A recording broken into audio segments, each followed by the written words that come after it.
이게 평생을 시각 장애인으로 살았던 미국의 유명한 작가인 헬렌 켈러가 그런 말을 했습니다. The only thing worse than being blind is having sight but no vision. 맹인이 되는 것보다, 시각 장애인이 되는 것보다 더 나쁜 것은 보기는 하지만은 비전을 갖지 못하는 것이다. 사이트는 가지고 있지만 비전이 없는 것이다. 무슨 말을 하는 것입니까? 육적인 눈은 가지고 있지만은 그 삶에 아무런 비전이 없이 살아가는 것이 더 불행하고 더 불쌍한 일이라는 것이죠. 우리가 비전이 없이 사는 것은 왜 사는지, 무엇을 위해 사는지도 모르는 채로 그저 똑같은 하루, 똑같은 일주일, 똑같은 한 달, 1년, 그리고 평생을 반복하는 것과 마찬가지입니다. 우리 인생에는 우리가 성공적인 삶, 또 의미 있는 삶을 살기 원한다면은 누구든지 그 삶에 비전이 필요한 것이죠. 여러분 생각해 보세요. 집에 있는 조만한 창고 같은 걸 지을 때는 뭐 특별한 설계도가 필요가 없어요. 하지만 엠파이어 스테이트 빌딩과 같은 그 높은 빌딩을 지으려면은 첫 번째 가져야 될 것이 뭐냐면은 설계도죠. 블루프린트가 있어야 돼요.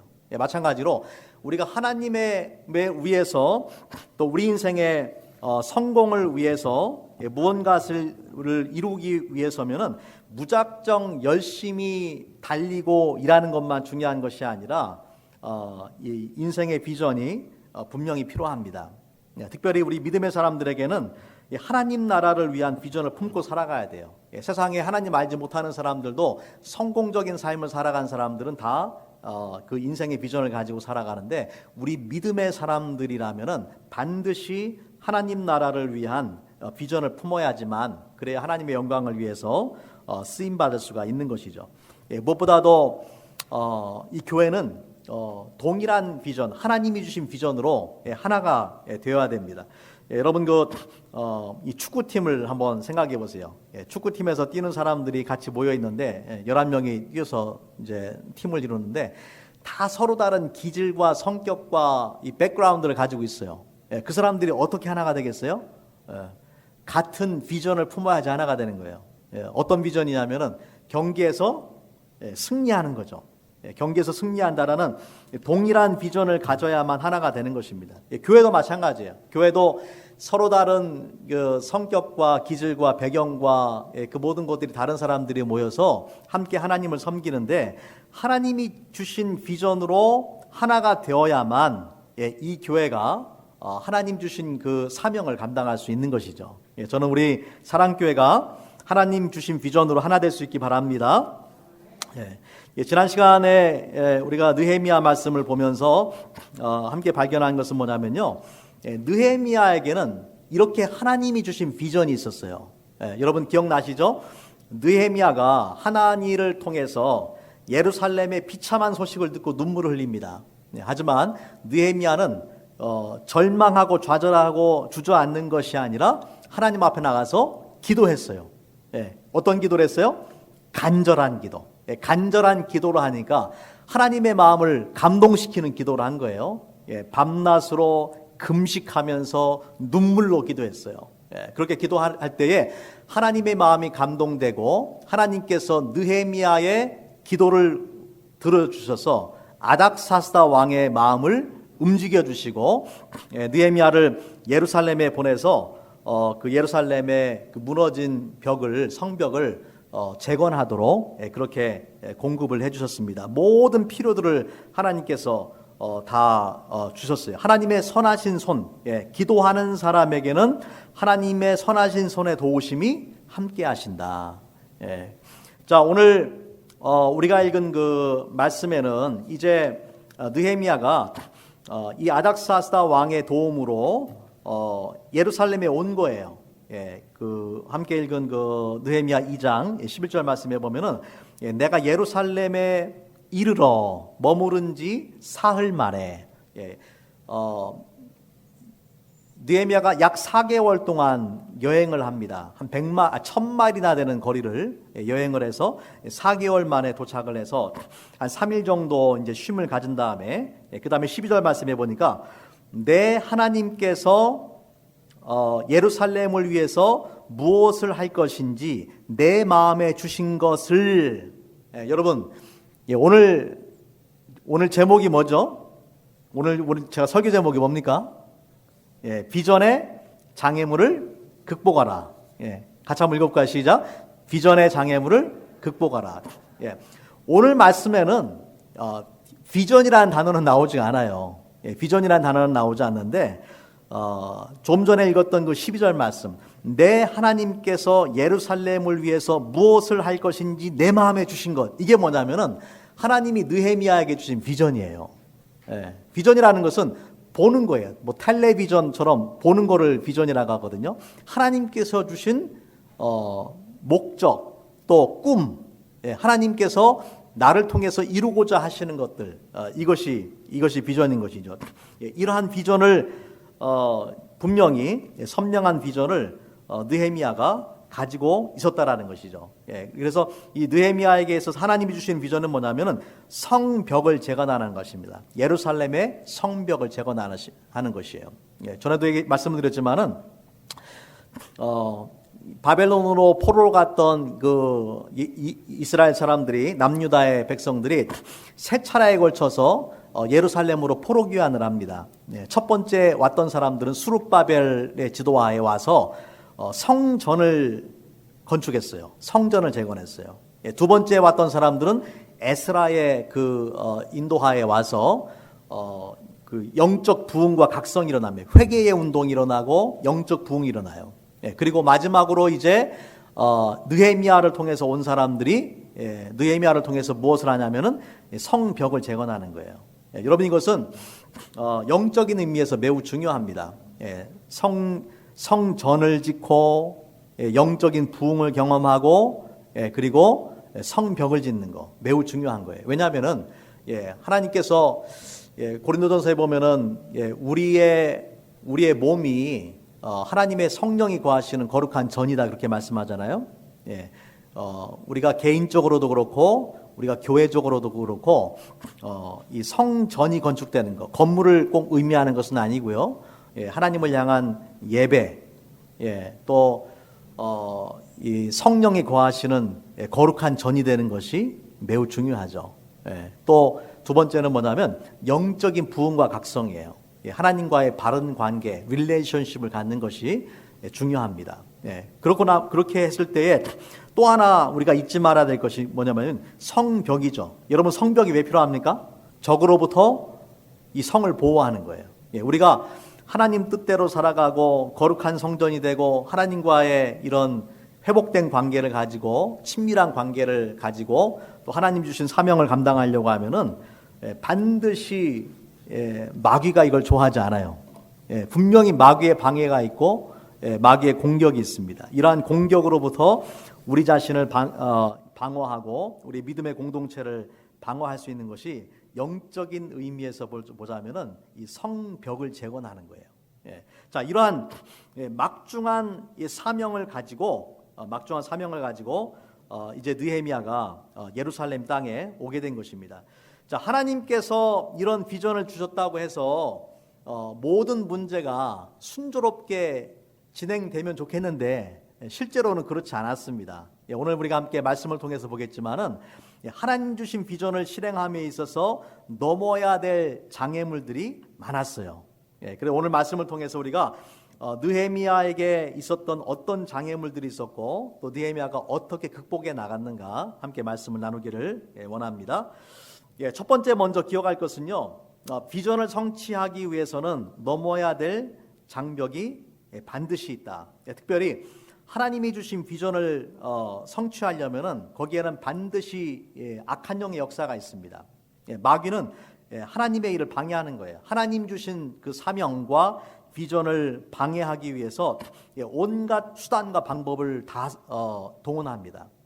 그래서 우리가 하나님 주신 비전을 이루려고 한다라면은 이러한 마귀의 공격에 대해서 예상하고 있고 또 준비를 해야 되는 거예요. 특별히 하나님 주신 비전이 크면 클수록 그 장애물과 방해도 더 크다라는 것을 기억하고 준비해야 됩니다. 자, 여러분이 만약에 뭐 이 근처에 있는 주변에 있는 산에 하루 등산을 간다 그러면은요, 뭐 특별히 준비하실 게 없어요. 그냥 갔다 오면 돼요. 그죠? 예, 그런데 만약에 여러분이 에베레스트 산을 정복하기 원해요. 예, 거기를 끝까지 등산을 하기, 정상까지 가기를 원해요. 그럼 어떻게 하시겠어요? 준비할 것이 많겠죠? 예, 거기 올라가면서 추위를 견뎌야 되고, 예, 또 언제 눈사태가 일어날지도 모르는 것이고, 철저한 준비를 해야 돼요. 예, 장애물이 너무나, 극복해야 되는 장애물들이 너무나 많을 거예요. 예. 또 여러분이 만약에 이 제임스 리버를 걸어간 이 크로스한다라고 생각해 보세요. 예. 제임스 리버를 배 타고 지나간다고 생각해 보세요. 별로 그렇게 준비할 건 없어요. 배만 있으면 돼요, 그죠? 예. 하지만 우리 버지니아 비치에서 유럽으로 유럽으로 여러분이 대서양을 가로질러서 배를 타고서 간다고 생각해 보세요. 그럼 어떻겠습니까? 예. 대서양을 건너면서 비도 오고 바람도 오고 폭풍도 불고 해일도 일어나고, 예, 정말 많은 그런 장애물들이 있을 것인데, 그런 것들을 이겨내기 위한 먼저 예상을 하고 있어야 되고, 거기에 대한 준비를 하고서 떠나야 되지 않겠어요? 예, 마찬가지입니다. 예, 여러분의 하나님이 주신 비전이 크면 클수록 우리가 철저한 준비를 해야 되는 것입니다. 예, 원대한 꿈을 가진 사람들은 작은 시련에 흔들려서는 안 돼요. 예, 그런 것은 이런 건 아무것도 아니야라고 생각을 해야지. 큰 꿈을 가진 사람들이 뭐 작은 어려움 막 이런 거 생긴다고 해가지고 요동치고 그러면요, 그런 사람들은 원대한, 하나님 주신 원대한 꿈을 이룰 수 있는 준비가 안 된 사람들이에요. 예, 여러분 교회도 마찬가지입니다. 교회도 하나님이 주신 큰 꿈을 꿔야 되고, 하나님 주신 비전을 이루기 위해서 믿음의 공동체가 하나가 돼야 돼요. 예, 그런데 여기에는 반드시 마귀의 역사가 있다. 마귀의 방해가 있다. 예, 그럴 때 여러분, 아무것도 아닌 문제들은요, 비본질적인 문제를 가지고 소란을 피면 안 돼요. 이거는 아무것도 아니야 생각을 해야지. 예, 그걸 뭐 그런 걸 가지고 내 소중한 에너지와 시간과 그걸 낭비하면 어떡하게 되겠어요. 예? 그러면 안 되잖아요. 우리한테 해야 될 일이 얼마나 많은데, 정말 그 쓸데없는 것에 우리의 소중한 시간과 에너지를 낭비하겠습니까? 네. 그래서 우리가 하나님 주신 원대한 꿈을 품고, 우리가 이런 일을 감당할 때에 분명한 이 장애물들, 넘어야 될 장애물들이 있다라는 것을 인식하고 준비를 해야 되는 것입니다. 자, 느헤미야에게 어떤 그 장애물들이 있었는가 함께 말씀을 보도록 하겠습니다. 첫 번째는 뭐냐면요, 이 절망적인 현실적인 상황이에요. 지금 현실로 볼 때는 크게 소망을 가질 수가 없어요. 절망할 수밖에 없는 그런 상황이었어요. 13절 말씀해 보니까 느헤미야가 혼자서 몇 명 사람들을, 종자들을 데리고 이제 그 예루살렘의 상황을 파악하기 위해서 밤에 남몰래 이렇게 시찰을 나갑니다. 13절 14절 말씀해 보면은 그 밤에 골짜기, 같이 한번 읽을까요? 시작. 그 밤에 골짜기 문으로 나가서 용정으로 분문에 이르는 동안에 보니 예루살렘 성벽이 다 무너졌고 성벽은 불탔더라. 앞으로 나아가 샘문과 왕의 못에 이르러서는 탄 짐승이 지나갈 곳이 없는지라. 예, 지금 예레미야가 밤에 시찰을 나갔어요. 가보니까 자기가 하나님을 통해서 들었던 대로 예루살렘 성벽은 다 무너졌고 성문은 다 불타버렸어요. 아주 처참하고 비참한 상황이죠. 절망적인 상황이에요. 어느 정도였냐면은 샘문과 왕의 못에 이르렀는데 탄 짐승이 지나갈 수 없을 정도로 이 무너진 잔해들이 길을 막고 있는 거예요. 그 정도로 이런 비참한 현실을 이 느헤미야가 맞이해야 됐다는 것입니다. 여러분, 우리 삶에도 이런 무너진 성벽들이 있을 수가 있습니다. 여러분의 건강의 문제라든지 또 재정적인 문제라든지 또 가정이라든지 또 사업이라든지 이러한 절망적인 현실을 맞이할 때에 거기에 주저앉아서는 안 됩니다. 믿음의 사람은 하나님이 주신 비전으로 일어서야 될 줄로 믿습니다. 느헤미야가 가진 그 하나님 주신 비전은 정말 그 큰 비전이었어요. 지금 느헤미야가 짓고자 하는 그 예루살렘 성벽은요, 약 그 둘레길이 한 1마일이 되고요, 두께가 3피트에서 4피트가 되고 높이가 15피트에서 20피트가 되는 그런 큰 성벽입니다. 그런 성벽을 지금 완전히 무너진 상태에서 다시 일으켜야 되는 그런 상황인 것이죠. 하지만 현실은 절망적이었다. 뿐만 아니라 이들에게는 이제 그 뼈아픈 과거의 추억이 있었습니다. 에스라 4장 말씀에 보면은요, 이전에도 예루살렘 성벽을 건축하려고 했었어요.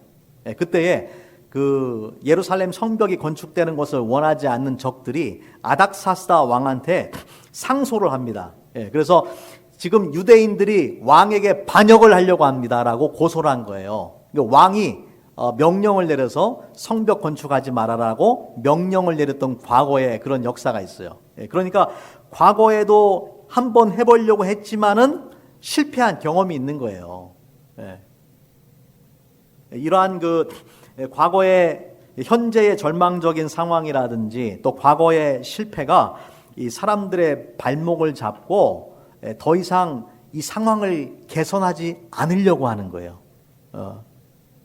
하지만 느헤미야는 하나님 주신 비전을 제시합니다. 자, 17절 말씀으로 갈게요. 17절 말씀, 17절, 18절 말씀 우리 같이 한번 읽어보겠습니다. 시작. 후에 그들에게 이르기를 우리가 당한 공경은 너희도 보고 있는 바라. 예루살렘이 황폐하고 성문이 불탔으니 자 예루살렘 성을 건축하여 다시 수치를 당하지 말자 하고, 또 그들에게 하나님의 선한 손이 나를 도우신 일과 왕이 내게 이른 말씀을 전하였더니 그들의 말이 일어나 건축하자 하고 모두 힘을 내어 이 선한 일을 하려 하매. 절망적인 상황임에도 불구하고 이 느헤미야는 포기하지 않습니다. 오늘 말씀에 그 17절 말씀에 예루살렘이 황폐하고 성문이 불탔으니 포기하자가 아니라 뭐라고 얘기합니까? 자, 예루살렘 성을 건축하여 다시 수치를 당하지 말자. 사람들을 독려하는 거예요. 하나님 주신 비전을 나누는 거예요. 그러면서 하나님의 선한 손이 어떻게 도우셨는지, 또 아닥사스다 왕이 어떤 명령을 내렸는지를 사람들한테 전하니까 이 말을 들은 사람들이 일어나 건축하자, 힘을 내어서 선한 일을 하려고 했다. 다시 말하자면은 예레미야를 통해서 주신 비전을 들은 이 남유다 유다의 백성들이 동일한 비전으로 지금 하나가 된 상태죠. 맞아, 우리는 지금 절망적인 상황이지만 이대로 머물러 있을 수는 없어 라고 그렇게 이야기하는 것입니다. 그리고 하나님 주신 비전으로 이 믿음의 이 남유다의 사람들이 하나가 되는 것을 볼 수가 있습니다. 자, 그런데 여기에서 그치지 않고 18절 말씀에 보면은 또 다른 장애물이 나와요. 절망적인 현실뿐만 아니라 과거의 그 뼈아픈 실패의 기억도 있는데 거기서 그치지 않고 19절 말씀에 보면은 호론 사람 산발랏과 종이었던 암만 사람 도비야와 아라비아 사람 게셈이 이 말을 듣고, 자, 이 사람들은 누구냐면요, 지금 예루살렘을 둘러싸고 있는 북쪽, 동쪽, 남쪽에 있는 적들이에요. 북쪽, 동쪽, 남쪽에 있는 적들을 대표하는 사람들. 서쪽으로는 지금 이 지중해잖아요. 이 지중해니까 바다고, 예루살렘을 사면으로 둘러싼 사람들이 이 말을 듣고서 뭐라고 이야기합니까? 첫 번째는 우리를 업신여기고 우리를 비웃어 이르되 너희가 하는 일이 무엇이냐? 업신여기고 비웃었어요. 다시 말하자면은 야, 니네들이 무슨 일을 할 수 있겠느냐라고 그렇게 조롱하는 것이죠. 너희가 하려는 일 업신여기고 비웃었다. 내까지 것들이 뭘 할 수 있겠느냐? 그건 무모한 계획이다. 너희가 일을 할 수 있는 그런 가능성은 전혀 없다. 라고 그렇게 조롱하고 비웃는 것입니다. 뿐만 아니라 협박을 하는 거예요. 뭐라고 협박합니까? 너희가 왕을 배반하고자 하느냐. 똑같은 수법이죠. 이전에도 왕에게 배반한다라고 아닥사스다 왕한테 상소를 올려서 그 예루살렘 성벽을 재건하는 것을 막은 경험이 있기 때문에 똑같은 일을 하려고 하는 것입니다. 너희가 그 일을 하려고 하면은 우리가 가만히 있지 않을 것이다 라고 그렇게 전쟁을 선포하는 것이죠. 여러분, 이처럼 하나님 주신 그 비전을 성취하려고 할 때에 분명히 이것을 방해하고 막는 적들이 있다. 그때 어떻게 해야 되겠습니까? 비전을 포기하는 것이 아니라 끝까지 우리가 그 비전을 이루어가야 됩니다. 우리가 이제 이런 그 예들을 성경에서도 많이 볼 수가 있는데, 예를 들면 이제 그 다윗 같은 경우에요, 하나님께서 골리앗과 나가서 싸울 수 있는 그런 비전을 주셨어요. 그러니까 이것을 가장 먼저 반대했던 사람이 누구냐면은 맏형인 엘리압이에요.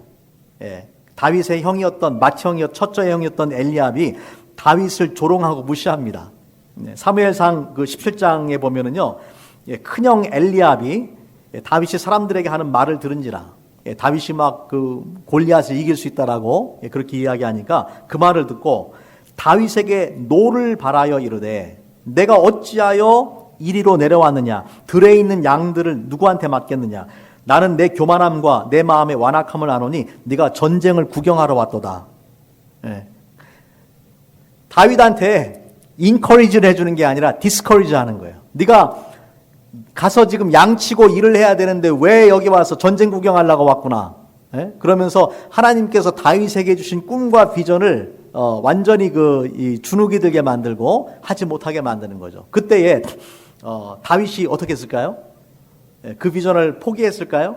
그렇지 않습니다. 사무엘상 17장 30절 말씀에 보면은요, 이렇게 말씀을 합니다.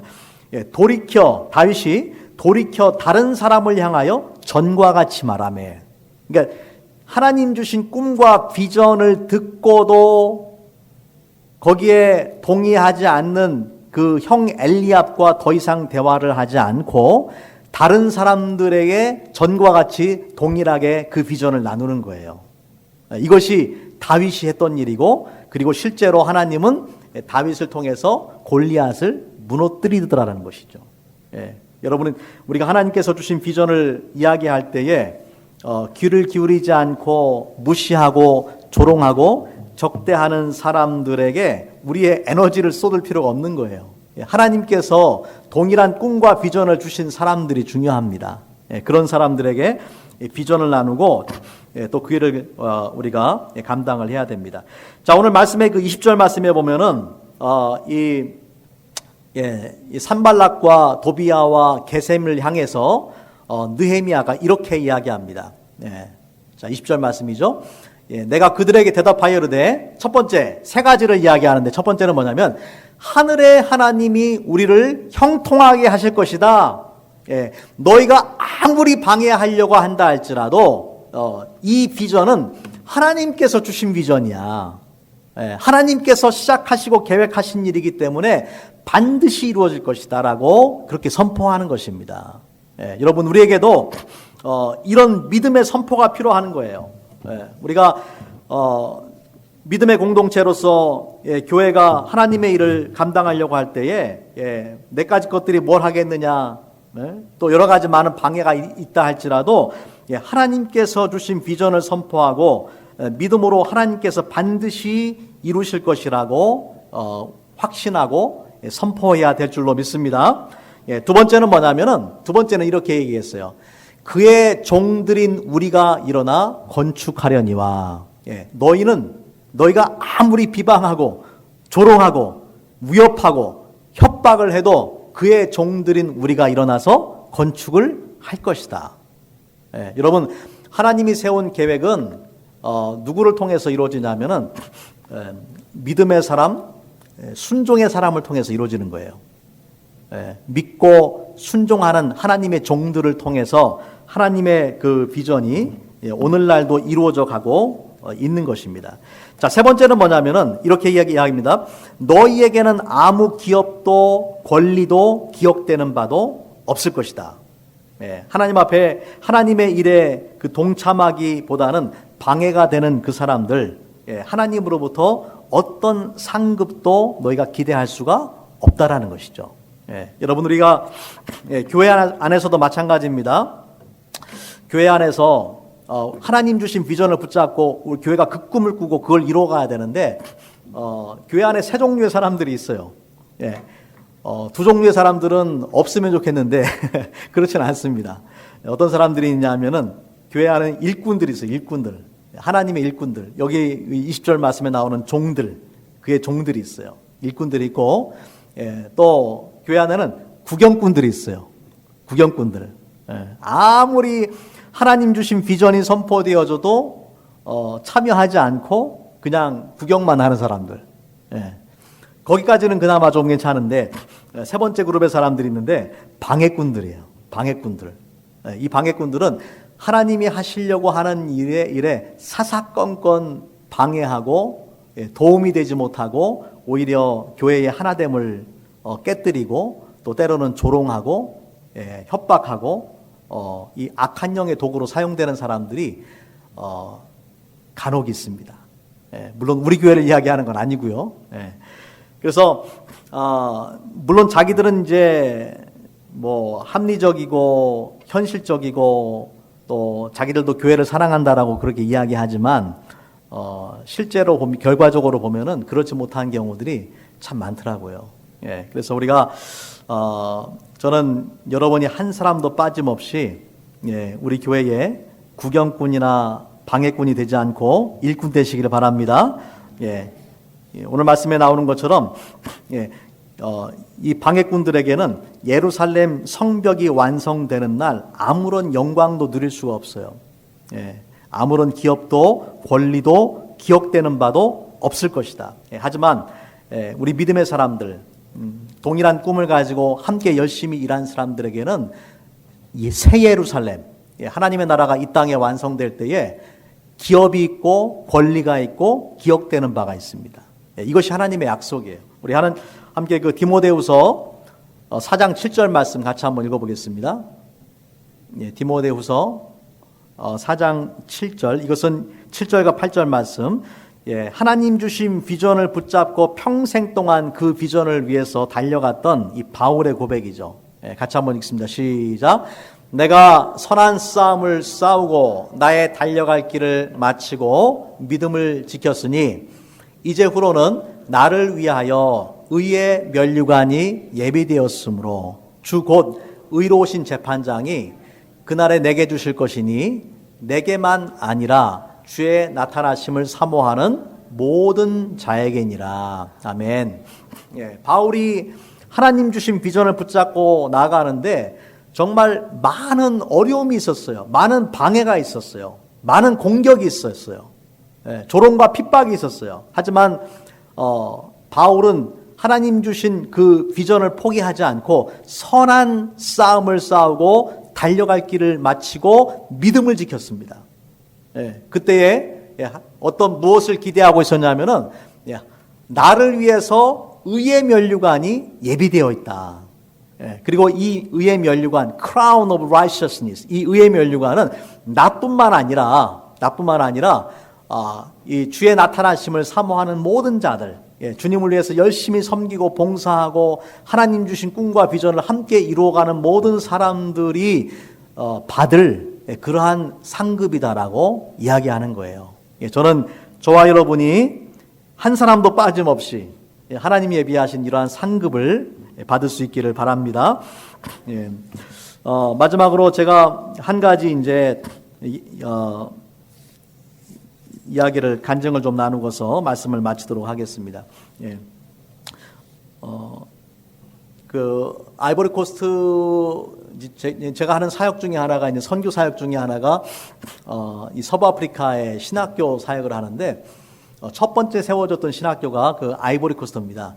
그 신학교에 이제 학생들이 있고 미국에서 이제 여러 교수들이 가서 강의를 하는데 폴 켈리라는 교수님, 미국 교수님이 한번 가가지고 이제 강의를 하면서 내 형제들한테, 당신들의 형제들한테 가서 복음을 전하라라고 강한 도전을 한 거예요. 이러한 도전을 들었던 학생들 중에 하나가 막심이라는 전도사였습니다. 이 막심 전도사가 밤에 그 말을 듣고 그 밤에 잠을 잘 수가 없었대요. 왜냐하면은 자기는 예수님 믿고 구원받았지만은 자기 부족의 사람들은 아직도 복음을 듣지 못하고 살아가는 사람들이 많이 있기 때문에 그랬던 것입니다. 사진에 보면은 제일 오른쪽에 있는 분이 막심 전도사예요. 그래서 이분이 정말 하나님 주신 비전을 가지고 자기 부족들, 아식구와 족속인데 그 아식구와 족속에게로 갑니다.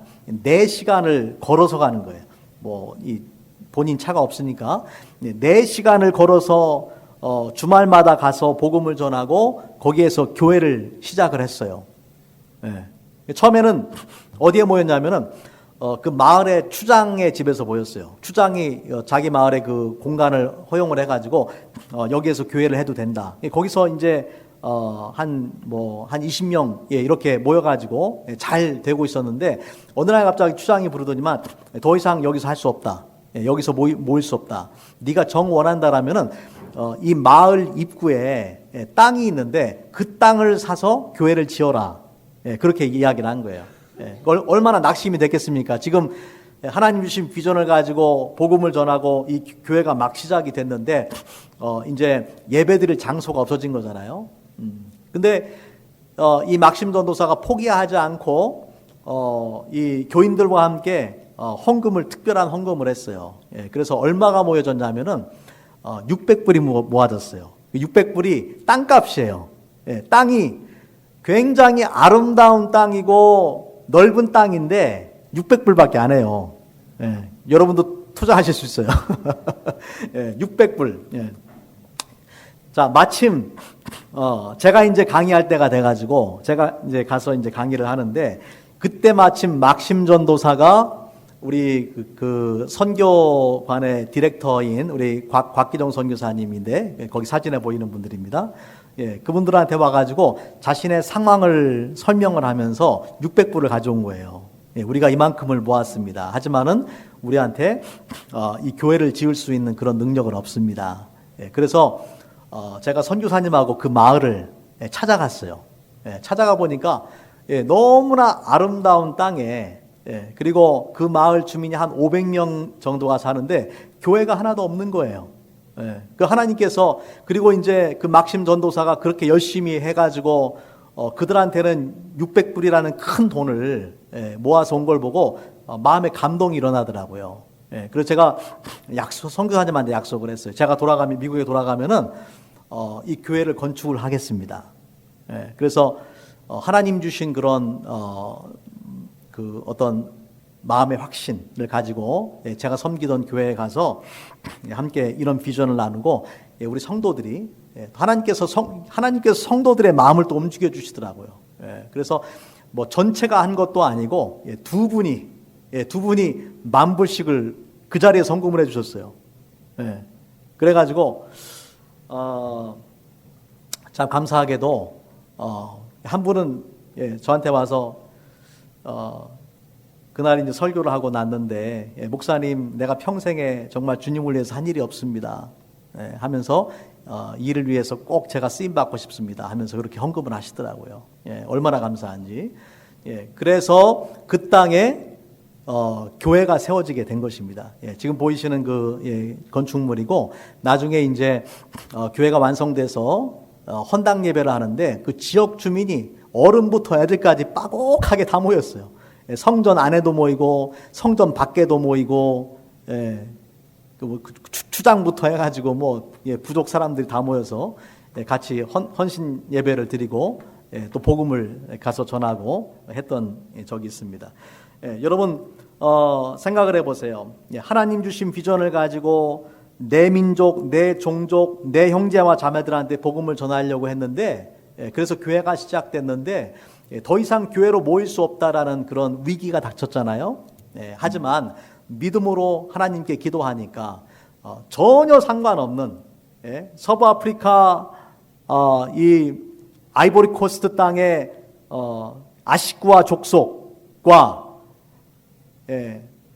텍사스에 있는 미들랜드 한인교회를 하나님께서 연결시켜 주셔가지고 그래서 그 땅에 교회가 세워지도록 하나님이 역사하시더라니까요. 얼마나 감사한 일입니까? 하나님 주신 비전을 가지고 있을 때에 방해와 또 넘어야 될, 극복해야 될 그런 장애물들이 있지만은 포기하지 않고 믿음으로 기도할 때에 하나님께서 계획하신 일은 반드시 이루어진다라는 것을 믿으시기를 바랍니다. 저는 저와 여러분이 하나님 주신 비전을 발견할 수 있기를 바랍니다. 또한 어떤 장애물이 있어도 어려움이 있어도 결코 포기하지 않고 하나님 주신 비전을 함께 이루어갔으면 좋겠어요. 여러분, 세상에 많은 교회들이 있어요. 많은 교회들이 있지만 그 모든 교회를 하나님이 기뻐하시는 것은 아닙니다. 말라기 말씀에 보면은요, 하나님께서 그 당시에 그 성전을 보면서 누가 성전문을 닫았으면 좋겠다라고 탄식하세요. 오늘날로 말하자면은 누가 교회 문 좀 닫아라. 그렇게 하려면 교회 문 닫아. 하나님께서 그렇게 말씀하시는 것과 똑같습니다. 저는 우리 교회가 그런 교회가 되지 않기를 바랍니다. 하나님께서 기뻐하시는 교회, 하나님 주신 비전을 발견하고 본질을 추구하는 교회, 그 비전과 사명을 잘 감당해서 주님 앞에 섰을 때에 정말 주님께서 기뻐하시고 또 칭찬할 수 있는 주의 종들 될 수 있기 바랍니다. 같이 한번 기도하겠습니다.